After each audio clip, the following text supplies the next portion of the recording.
Chambre de commerce et d'industrie du Maine-et-Loire est particulièrement fière d'avoir contribué à porter sur les fonds baptismaux la Fondation Mécène-et-Loire.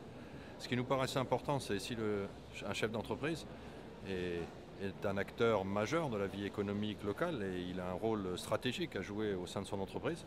Je pense que c'est important aussi qu'il soit au cœur de la cité et son appartenance à la Fondation révèle son action, révèle sa réflexion, révèle sa contribution dans des domaines caritatifs, culturels, sportifs. La bourse Mécène-et-Loire a été créée à l'initiative d'un fondateur qui est architecte et qui souhaitait qu'on puisse éventuellement initier un projet qui, sans la Fondation Mécène-et-Loire, n'existerait pas. Cette idée assez noble que des fondations offrent à un artiste la chance de réaliser un grand projet, ça me taraudait l'esprit dans le cadre de cette participation de membres fondateurs de Mécène-et-Loire. Et j'ai très vite proposé cette idée pour tirer vers le haut finalement l'identité de notre mécénat et de notre fondation. Parce que si un jour le prix de la Fondation Mécène-et-Loire est reconnu sur le plan national comme ayant finalement participé à l'éclosion de nouveaux talents, à mon avis, on aura une vraie reconnaissance nationale, voire internationale, parce que ce prix aura du sens et les artistes qui auront reçu ce prix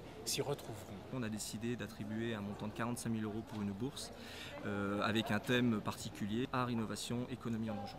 On a fait un appel à candidature pour pouvoir décerner cette bourse. Jérémy Lenoir a su à chaque étape nous présenter la qualité de son travail et nous faire un petit peu rêver. L'idée étant de prendre un périmètre avec une histoire, une culture, une identité très forte et puis de questionner les nouveaux paysages. J'avais cette idée, cette volonté de montrer des choses différemment, de les montrer avec un angle différent, d'essayer de faire des images abstraites, de changer les points de vue, les échelles, et ça, le recours au point de vue aérien permet, quand on se donne le mal et un vrai travail sur les cadrages, d'aller vers quelque chose de très proche de la peinture sans avoir à y retoucher.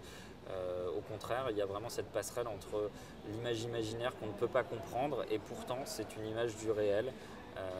J'insiste bien sur le fait donc, du coup, que c'est pas truqué, c'est juste recadré. Je continue cette étude des territoires dans un espace encore plus restreint entre donc, la Loire et l'autoroute Océane qui sont donc deux axes de flux de communication, d'économie qui transpercent le Maine-et-Loire d'est en ouest et qui forment une parallèle déroutante.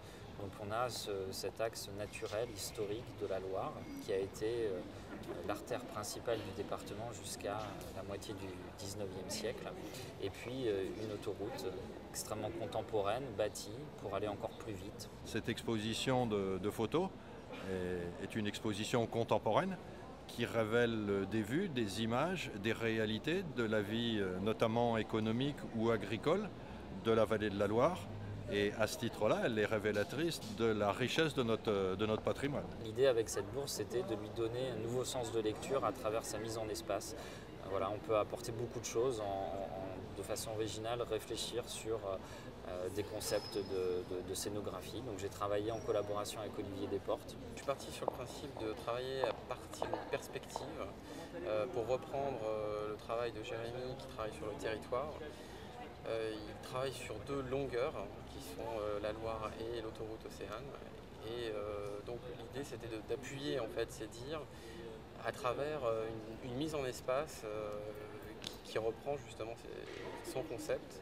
Donc je l'ai interprété moi spatialement de cette façon et ce que j'ai apporté aussi, ce que j'ai cherché à développer, c'était le travail autour du spectateur.